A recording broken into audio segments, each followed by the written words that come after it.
জম্মু ও কাশ্মীরের জাবারওয়ান পর্বতমালার ঢাল জুড়ে ডাল লেকের তীরে বিস্তৃত এই বাগান জুড়ে দেখা মিলছে ৭০টিরও বেশি প্রজাতির টিউলিপ। ৩০ হেক্টর জুড়ে সাজানো লাল, হলুদ, বেগুনি, কমলা ও সাদা ফুলের সারি যেন এক জীবন্ত রঙিন কার্পেট। শুধু ফুলই নয়, পুরো পরিবেশই পর্যটকদের জন্য এক অনন্য অভিজ্ঞতা তৈরি করে। পরিচ্ছন্ন হাঁটার পথ, বসার জন্য খোলা লন আর চারপাশে পাহাড় ও হ্রদের দৃশ্য, সব মিলিয়ে এখানে সময় কাটানো যেন এক স্বপ্নের মতো। অনেকেই পরিবার নিয়ে পিকনিক করছেন, কেউ ছবি তুলছেন, আবার কেউ নিঃশব্দে উপভোগ করছেন প্রকৃতির এই অপার সৌন্দর্য। আমরা গত ৫ দিন ধরে কাশ্মীরে আছি। টিউলিপ গার্ডেনে এসে দারুণ লাগছে।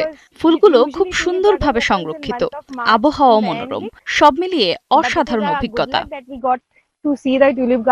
এই টিউলিপ গার্ডেন কাশ্মীরের পর্যটন খাতকে নতুন করে প্রাণ দিচ্ছে। প্রতি বছর বসন্তে এই বাগান ঘিরে বাড়ে পর্যটকদের আগমন, যা স্থানীয় ব্যবসা বাণিজ্যেও ইতিবাচক প্রভাব ফেলে। নিরাপত্তা ব্যবস্থা জোরদার হওয়ায় পর্যটকদের আস্থাও বেড়েছে বলে জানিয়েছেন সংশ্লিষ্টরা। আবহাওয়ার ওপর নির্ভর করে টিউলিপের এই সৌন্দর্য স্থায়ী হয় মাত্র ৩ থেকে ৪ সপ্তাহ। তাই এই সময়টুকুই কাশ্মীর ভ্রমণের জন্য সবচেয়ে উপযুক্ত বলে মনে করছেন অনেকে। বাগানটি শুধু দর্শনীয় স্থান নয়, গবেষণা ও উদ্যানবিদ্যার ক্ষেত্রেও গুরুত্বপূর্ণ ভূমিকা রাখছে।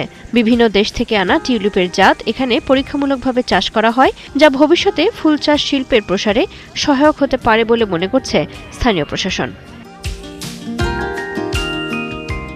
এছাড়া পর্যটকদের সুবিধার্থে বাগান এলাকায় নিরাপত্তা, পরিচ্ছন্নতা এবং গাইড সেবাও জোরদার করা হয়েছে। মৌসুম জুড়ে সাংস্কৃতিক অনুষ্ঠান ও স্থানীয় হস্তশিল্পের প্রদর্শনীর আয়োজনও করা হচ্ছে, যা ভ্রমণ অভিজ্ঞতাকে আরও সমৃদ্ধ করে তুলছে।